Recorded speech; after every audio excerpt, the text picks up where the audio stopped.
11. Unajua situation yenyewe ni very very difficult. So Martha kuje hapa. Martha. Have you finished inviting her? Oh, no. You stand ahead. Have we apologized to her? Yeah, I apologize. You have? Yeah. Have you already? I'll do it again. I think we are now properly assembled. Can these things be shorter than they are? Well, They cannot be taller than us. That's okay. That's better. well done. Now, ladies and gentlemen, I hope you are all the same mind. You know everybody on this side. And once again, our apologies for keeping you. We had to accompany Jacom to go and say pole to the family, to Mama Eileen and the family. We found they are quite a big team. Today we are going to have our sister mother read a joint statement regarding the tragedy that is facing this country. So our sister mother. This is our statement on the tragic helicopter accident that claimed the life of General Francis Omondi Ogolla, Chief of the Kenya Defence Forces, and 9 officers. Azimio la Umoja One Kenya Coalition joins all Kenyans and indeed the world in grieving the tragic loss of the Chief of Kenya Defence Forces, General Francis Omondi Ogolla. The general passed on yesterday as a result of a tragic helicopter crash at Kaben-Chepturel boundary between Elgeyo Marakwet and West Pokot counties. General Ogolla died in the course of duty alongside 9 other officers, Major George Benson Magondu, Brigadier Swale Said, Colonel Duncan Keitani, Lieutenant Colonel David Sawe, Captain Sora Mohammed, Captain Hilary Litali, Senior Sergeant John Kenyua Mureithi, Sergeant Cliffons Omondi, and Sergeant Rose Nyawera. This is devastating, not only to the country but more to their families. Fortunately, the brutal hand of death left behind 2 unidentified survivors whom we wish a speedy recovery. We also ask that they be secured and afforded the best treatment that we can afford. We will always remember General Ogolla as a devout patriot and dedicated soldier to the Republic of Kenya from the day he graduated.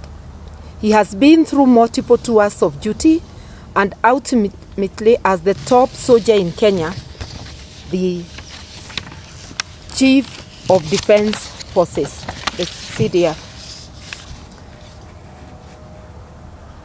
He was revered by his colleagues at home and abroad. He has had a service of 40 years. Kenya's 11th CDF was a focused visionary whose impact on our disciplined forces, indeed our nation, will be greatly missed. To General Ogolla'S family and the families of the other fallen soldiers, we offer our deepest condolences. At this most difficult moment, we stand with them and our prayers are with them.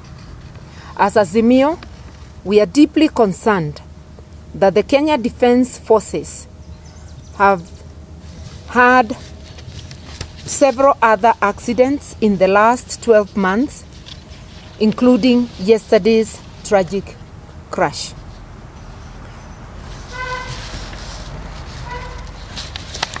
Just a minute, and we are saying that this must be thoroughly investigated. We are aware that it is the Kenya Defence Forces that secures the flights of their commander-in-chief, as well as of their top officer, who is the CDF, the Chief of Defence Forces. They have done so successfully since independence, and yesterday's accident was unprecedented. We are therefore saying that this is of great concern to Kenyans. It needs serious investigation, and it raises pertinent concerns about the safety of our airspace, and especially of our disciplined forces. We need a serious relook into our security equipment, especially the aircraft, and we need to undertake a complete overhaul. Yesterday's unfortunate accident needs expeditious investigations, and this will not only help ease the already tense and anxious feelings of Kenyans, but it will put an end to any speculation. The investigations must be open and reports made to the public.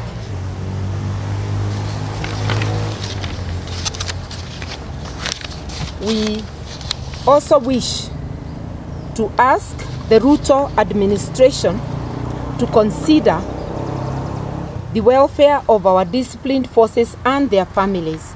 And we suggest that in commemoration of General Ogolla and the brave soldiers who died yesterday, and the countless unsung heroes, the Disciplined Forces Welfare Fund should be established as soon as possible to address the well-being of our disciplined forces.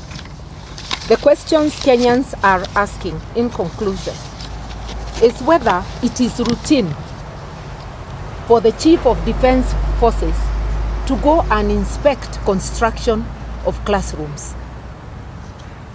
Was this a plan had within the military, or was it a directive? There are many questions which beg answers. Even the visual images of that accident, I don't want to say anything more that may prejudice investigations. They leave us with anxiety, and answers are needed as soon as possible. Once again, our deepest condolences to the families of General Ogolla and the 8 gallant officers who perished with him, and our prayers for quick recovery for the 2 survivors. Yeah. Thank you. Thank you. This was not the one. You kept mixing